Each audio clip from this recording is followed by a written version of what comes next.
Então ele passa a ser considerado, por essas obras que eu citei, um dos fundadores do empirismo, que parte do fundamento de que a experiência é a fonte do conhecimento. Aqui eu queria chamar a atenção para uma relação aqui, que, na minha opinião, posso estar equivocado, mas eu tenho esse entendimento, de que o verdadeiro ou grande fundador do empirismo inglês não é John Locke, em que pese vários autores colocar que é John Locke. De fato, é o Thomas Hobbes. Hobbes é um empirista, um estudioso, um pesquisador, e que não escreve por conveniência. Ele escreve para tentar explicar a realidade, para conhecer e explicar a realidade. Então, o Hobbes é um empirista e ele é anterior ao John Locke, né? Leviatã em 1650. Esses dois tratados, essas obras dele, já vai ser em 1690, 688, 89. Então, do ponto de vista cronológico, não é? Na própria Inglaterra, Hobbes, que é um grande empirista, tem um status, na minha opinião, sem entrar em avaliação, se concorda não, teórica sobre o outro, mas diria assim, se colocarmos os dois um ao lado do outro, Hobbes é um gigante, né? Um gigante do pensamento inglês. Tem lá suas críticas, seus equívocos, etc, etc. Mas ele é um gigante, é um grande pensador. E John Locke, que é também um grande pensador, mas um pensador menor, né? E aqui, segundo alguns autores, é um propagandista da monarquia constitucional que estava se instalando na Inglaterra, né? Ele parte do princípio, aí como o Locke e como Hobbes, né? E é interessante essa afirmação, né? Que é um princípio que vai ecoar no movimento chamado iluminista, que tem a França como centro principal. Não é só a França, mas tem a França como centro principal, não é? Que vem lá do Renascimento, né? As ideias principais vêm do Renascimento. Ou seja, o homem é dotado de razão, combatendo as ideias predominantes naquele momento, que era a visão teológica cristã, não é? Que ele vai, mais à frente eu vou me referir a isso novamente, não é? Mas ele não possui ideias inatas. Nós somos dotados de razão, mas não possuímos ideias inatas. Ou seja, né, nosso cérebro é uma tábula rasa. Não tem nada quando nascemos, não tem nada registrado, né?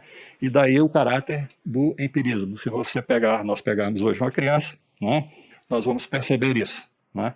Então, equivocadamente, podemos chegar à conclusão de que a afirmação dele está correta, né? Ou seja, a mente humana, aí no caso da criança, né, é um papel em branco, né? É um papel em branco. E o que ele vai afirmar aqui? Que são as sensações produzidas pelos objetos pelo mundo exterior, produtos das experiências, essas experiências também são um conjunto de sensações, e pela reflexão, que produz o conhecimento por combinação, associação de um elemento com o outro, e por justaposição, pelo acúmulo dessas sensações que são transformadas em conhecimento, né? Que, claro, que na medida que nós vamos desenvolvendo individualmente, vai desenvolvendo a humanidade, não é? Essa combinação e justaposição vai tornando esse conhecimento mais complexo e vai permitindo a abstração. Por que permite a abstração? Porque nós somos dotados de razão, né? Temos essa capacidade, não é isso? Então, para Locke, sendo nossa capacidade de raciocínio frágil e grosseira, não devemos pretender conhecer todas as coisas, ter um conhecimento perfeito e absoluto, que está fora de nosso alcance. Aqui eu chamo a atenção, é impossível conhecer tudo o que desejamos. Nós temos capacidade de raciocínio, de conhecer, de justapor, de associar as sensações, de conhecer, mas há aspectos, há conhecimentos que está longe de nosso alcance. E isso aqui tem um significado aqui que eu vou chamar a atenção de vocês. Então, nós não devemos nos preocupar com a existência de fenômenos que escapam à compreensão. Deve-se procurar saber apenas o que é útil à vida, aquilo que possibilite imprimir um rumo correto à existência humana. Se ficarmos até aqui, né, poderia dizer, tá bem, é razoável, né? Mas aí tem um outro problema que ele vai ter que desenvolver. Se ele está dizendo que não podemos compreender tudo aquilo que queremos, nós somos limitados e que nós devemos procurar conhecer apenas aquilo que é útil à vida, não é? Aquilo que é teleológico, aquilo que é construção mental abstrata, não é? Nós só devemos procurar aquilo que nos possa permitir melhor condições de existência humana. Então tem um problema aqui que ele vai ter que resolver, né? Nós vamos ver como é que ele vai resolver. A garantia da paz social e da tolerância não está em ideias que não são passíveis de justificação pela experiência, ou que não podem ser obtidas por combinação. Assim, a preocupação deve voltar-se à compreensão de como as ideias são formadas, de como se combinam e de como o conhecimento pode ser aplicado à prática. Então é muito interessante para vocês que trabalham mais diretamente a educação, para mim que trabalho com a educação, o que é? É a escola-empresa. Isso aqui vem transmitido hoje é o que? A escola-empresa. É conhecer para desempenhar bem as nossas funções, qualquer que seja ela, né? Então o conhecimento a partir da prática social, que vai nos permitir viver melhor, né? Então ele tem um raciocínio aqui muito interessante, que chama a atenção de que essa justaposição, essa associação de sensações que se transforma em conhecimento, né, é para ser aplicado à prática. Aí chama a atenção de vocês. Não devemos ter a pretensão de passar dessa determinação ou superar esse limite, né? Porém, surge aqui uma questão que, se for ficar naquele tipo de raciocínio, não haveria como entrar neste outro aspecto, não é? Mas, porém, ele habilmente, que a base de sua teoria política é uma laicização da Bíblia, ele não pode negar a existência dessa ideia ou desse personagem aqui, ó, que é o Criador, não é? Então, como é que ele vai desenvolver isso? Não é? Ele compreende a relação do conhecimento com a prática, que é o conhecimento útil, não é? Mas a ideia de Deus, qual é a utilidade que ela tem? E vamos pegar aqui na época que ele vivenciou, e vamos pegar hoje, né? Essa ideia de Deus, ela é um elemento que cada, vamos dizer assim, corrente tem uma opção de uma religião, ser mais ou menos fundamentalista, mas qual é a utilidade prática dessa ideia? Não é? Segundo o raciocínio, se formos desenvolver aqui o raciocínio de John Locke, não é? Fica meio complicado explicar. Mas ele vive numa Inglaterra profundamente religiosa, numa sociedade profundamente religiosa, e é anglicano. E ele não pode fazer o que o Hobbes fez, né? Porque o Hobbes diz que, olha, tem a religião deve ser utilizada como instrumento de poder, não é? Ele não entra nisso, não vai nesse sentido. Ele tem que justificar essa ideia de Deus. Porém, se ele está dizendo que as ideias não são inatas, e dizer isso, ele está combatendo a teoria teológica cristã romana, né? Ele vai ter que desenvolver um argumento diferenciado, né? Então o que ele vai dizer? A ideia de Deus não é inata, mas a razão nos conduz a essa verdade certa e evidente. Veja, ele parte do pressuposto da afirmação que essa é uma verdade certa e evidente. De onde ele tirou isso? Não é? Do contexto e dos limites no qual ele está inserido. E ele precisa dar uma resposta a essa questão, né? Então ele vai dizer, a ideia de Deus não é inata, mas a razão conduz-nos a essa verdade certa e evidente, a de que existe um ser eterno, muito poderoso e muito inteligente. E no nosso cotidiano mesmo, quando alguma pessoa fala, eu estou descrente, eu não acredito muito em Deus, em religião, né? Aí as pessoas mais ousadas dizem o seguinte, mas você não acredita hoje, mas na hora da sua morte você vai chamar por ele, né? Porque o senso comum se transforma em verdade absoluta, né? É o que ele está aqui, acaba que ele cai aqui, na minha opinião, ele cai num certo senso comum, dizer que é uma verdade certa e evidente. Se ela é certa e evidente, ela é inquestionável, ela passa a ser um dogma, né? Entretanto, à luz da revelação, soma-se da revelação, né? Que era uma coisa que ele tinha negado, ele sendo um empirista, ele não poderia propor aqui, do ponto de vista do método empirista, que exista a revelação, mas ele força aqui, diz que já à luz da revelação, soma-se a da razão. A fé constitui uma quiescência, a revelação, mas nem por isso tem autoridade contra a decisão clara e a expressão da razão. Então veja como é que ele vai fazer o jogo de ideias aqui, não é? Locke expressa com bastante latitude e clareza nessa matéria. Não surpreende que ele se encontre ligado aos anglicanos, qualificados precisamente de latudinários cujo credo se limitava ao estritamente mínimo, né? Ou seja, aquela tentativa inicial da reforma protestante de ter apenas o necessário à vida, para viver bem, para professar a fé, para buscar a salvação eterna, né? Que se é escolhido, é dotado da graça divina, não precisa, segundo os primeiros teóricos elaboradores da chamada Reforma Protestante, acumular grandes riquezas. Né? Então é necessário o quê? Necessário, né, se restringir ao mínimo necessário. Inclusive, ainda hoje, né, nós temos aqui denominações religiosas, né, que se isolam do mundo e vivem da relação com a natureza, né, da coletividade, tentando refundar a ideia da coletividade. Né? Por exemplo, nos Estados Unidos da América do Norte, pelo que a gente lê através de informação, dos estudos feitos, há inúmeras comunidades desse tipo, né? Sem se preocupar com a acumulação, com a riqueza, com a faustosidade. Né?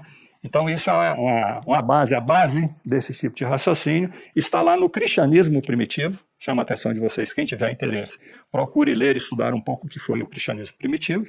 E como nesse século XVI aqui, os primeiros pensadores da Reforma Protestante.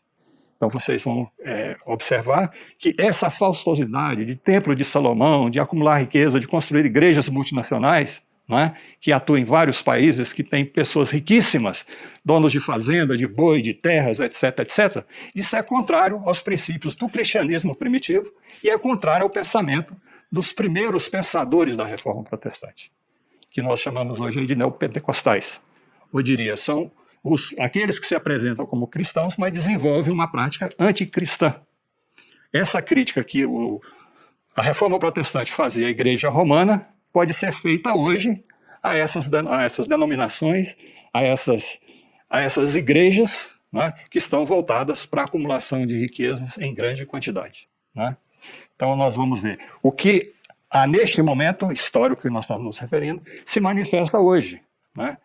Se naquele momento foi violência, da Reforma Protestante foi violência, né?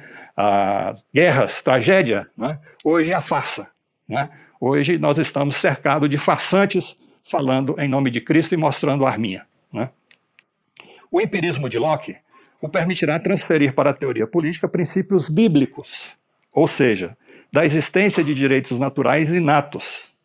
Olha aqui, interessante, quando já disse para vocês que laiciza a Bíblia, né? Ou seja, princípios bíblicos, que é a base da sua teoria política. Não é possível entender John Locke fora das bases estruturais e estruturantes do que está colocado na Bíblia, né? Que ele vai partir do pressuposto da existência de direitos naturais. E ele diz, esses direitos naturais são inatos. Por que são inatos? Porque são atribuídos à dádiva divina.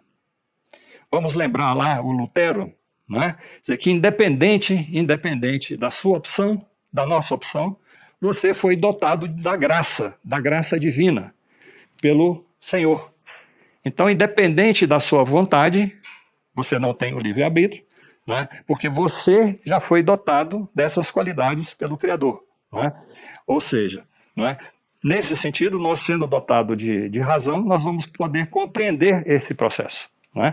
Aí, então, nós poderíamos, se quiser levantar uma questão aqui, se ele é o empirista, está dizendo que o conhecimento não é inato, nós somos uma tábua rasa, que se dá a partir da experiência, da justa posição da coisa, como é que ele vai colocar aqui essa ideia da revelação?